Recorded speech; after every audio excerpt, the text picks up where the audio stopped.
Cheating, or am I overthinking? Hi everyone. I'm a little lost and don't quite know what to think or do, so I was hoping for some thoughts/advice as to whether I'm overthinking things. I've been married since 2021 and have a really great relationship with my husband. We talk about everything and have never had any secrets. Of course we have our arguments too, but we've always felt that is normal in a relationship and we always get over any arguments quickly. My husband got a new job in Asia. We have always lived in the UK, last September, and so I quit my job in London so that he could try out this new job in Asia, and so we've moved over here and I'm currently far away from any of my close family. I don't want to discuss this with my family yet, due to time difference and also because I don't want to worry them until I'm sure what this is. I've also recently had my first baby, 2 months ago, and so I've been feeling a little sensitive lately, possibly due to hormones, I don't know. Anyway, my husband has 2 phones, a personal phone and a work phone.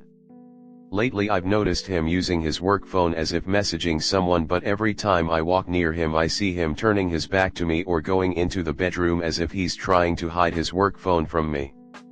My husband and I have a habit of where I disinfect our phones every night before we get into bed, and a few nights ago when I was doing this I happened to see a message from a female saying that he was ignoring her. Curiosity got the best of me and I opened their conversation. So it turns out they've been having late night message exchanges, at like 1 to 2 a.m. The conversations were pretty normal apart from a few sentences which I feel like I wouldn't say to someone that I'm not super close with. She addresses him as silly, asks him if he wants to chat on the phone late at night, and most recently I'd seen my husband ask her whether she's seeing anyone that she has met from the app lately, to which she responds no and asks him the same question. He then responds with me neither, been busy and haven't found anyone interesting. This is where alarm bells are ringing for me. My husband is obviously married to me. Why is it then that he is using this app, I don't know what app, to try to find anyone interesting? This female then says something along the lines of, I guess I am one of the not interesting ones then since we never meet up, and my husband then responds that he means other people, not her, and that he's sure she's interesting.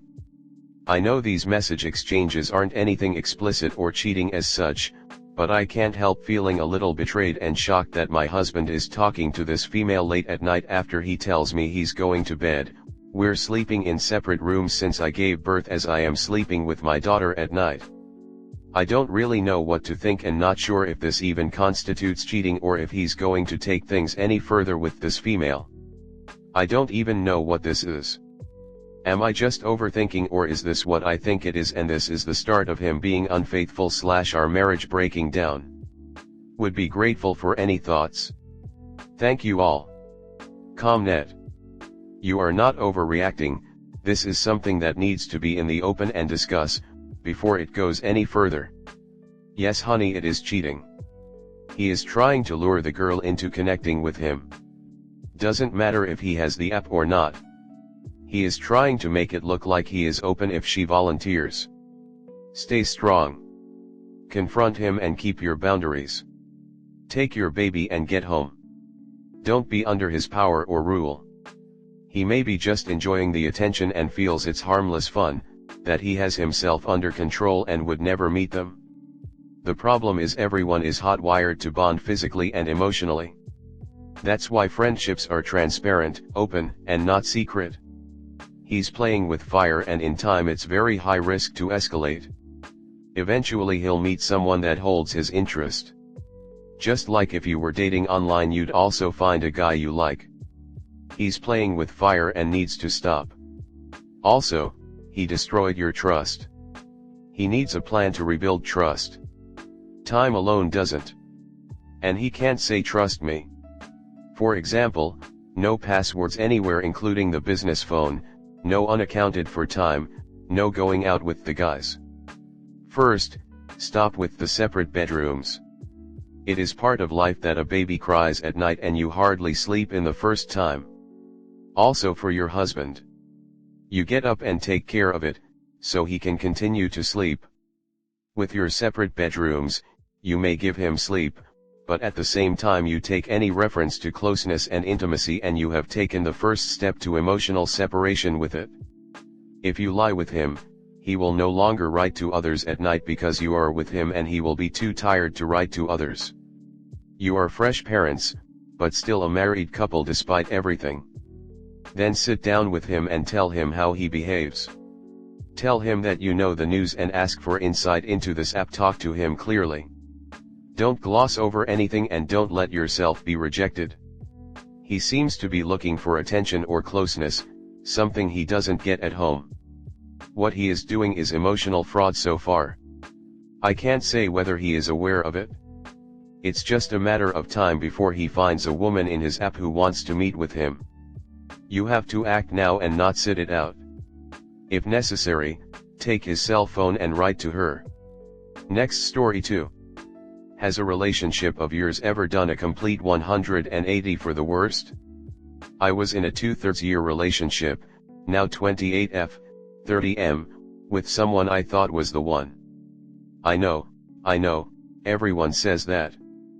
But I've never been treated the way he treated me, with so much respect and understanding and deep love. He moved into my place in January, and I've been dealing with health issues, fibroids, endometriosis, that I got surgery for in April. I come from a really tight-knit family and my dad is a super sensitive Arab dad with 3 girls, me being the youngest. If you know Arab culture and family, it's hard for the daughters to tell their fathers about relationships. It took my sister and her now husband years to get where they are now, and he's never been more part of the family. My past relationship ended badly, and the families were really affected by it. I developed a lot of trust issues when it came to my dad/family, as well as about my body and infidelity. Everything was going fine, small bumps in the road and my health affected a lot of myself. I had the surgery in my hometown, and my partner came and met my dad. He's met everyone else, they loved him. I finally felt like it was the right time, and I had trusted him and his growth enough to bring him into that part of my life. The meet went well, my dad was kind and my partner was polite. My dad cooked us dinner at our family restaurant, we sat together and ate. After he left my hometown to go back to work, he expressed how grateful he is for this life with me, that he loved me, that I shouldn't worry and that he'll hold down the fort until I'm back. He said he wanted to visit me again while I'm recovering and that he enjoyed being in my hometown. A few weeks later, while I'm still recovering, he tells me he's not happy over the phone. Since moving in together, the passion and excitement had gone. Like he was walking on eggshells at home. I was too much. He didn't like that I've always tried to push him to be better about his health and his career. Because I wanted a future with someone who was alive and healthy. I've supported him through his challenging growth with his relationship with food, his career, his grief, and trauma of losing his parents in a fatal car accident that he was in with them. He also didn't agree with how our family/culture is and the fact that my dad didn't know we even lived together. That we come from completely different places. I asked him if he'd cheated, and he said no, but I didn't believe him. I tried to reason with him, that all these problems can be worked on together and that we'll get better with Timur. Especially after the surgery. When we talked in person, I asked him again about the cheating and he admitted he kissed someone else. I asked if it went further and he said no, but I had a nagging feeling that also wasn't true. I asked him several times, getting angry at one point. No remorse, it seemed like he was done and there was no room for anything. He started packing his things, and the night before he left we had sex one last time. I cried a little before it was great, and it finally didn't hurt the way it used to. The morning after, I couldn't ignore my gut feeling. I looked through his phone and found messages with a woman from his work. It was so much more. Talking, hanging out, sex, getting caught at work making out, dirty messages. I told him I looked through his phone and he got really angry, as if I was in the wrong for following my gut feeling. He was building a whole other connection with someone else while I was recovering, while we were still together. I told him I lost a lot of respect for him and that he needs to leave now.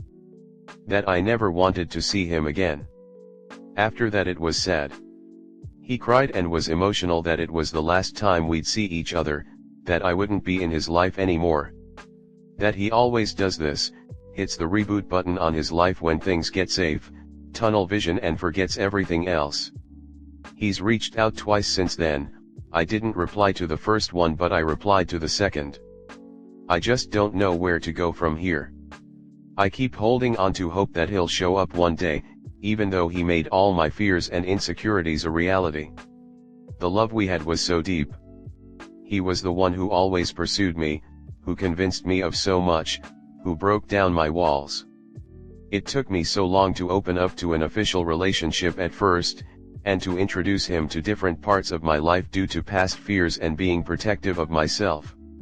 Everyone was so shocked, they all believed he was the one and that when they thought of the ideal partner, it was him.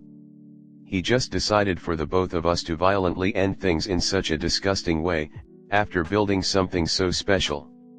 Comment. I'm sorry. He sounds like he had a lot of potential but is too entrenched in his own problems.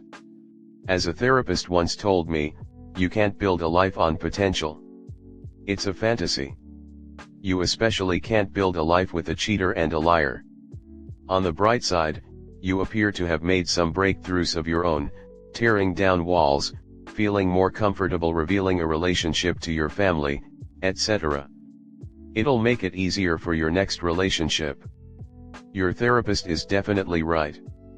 I want more than ever for him to come back, to beg for forgiveness even though I know he won't, but not for the sake of getting back together because once someone betrays my trust like that there's really no going back. The potential is what kills me. He's the one who pursued me, who acted like he was all in all the time, the one who convinced me of so much over the course of 3 years. I guess you're right about the family thing. But that took a lot of time and energy and work. I just hope it doesn't mess me up or add way more time for the next one. Sorry, but it sounds like you fell in love with the lie, not the real person. The person that cheated on you during your recovery is the real him, not the person you thought you were in a relationship with. I don't think that was a coincidence, especially it being paired with meeting my dad, which was a huge, long-awaited thing that happened. But honesty communication would have changed the situation completely. We've talked about me exploring my sexuality while we were together, something he would have been okay with. So I assumed that he knew he could have came to me if something wasn't okay, if I wasn't able to give him what he needed at the time.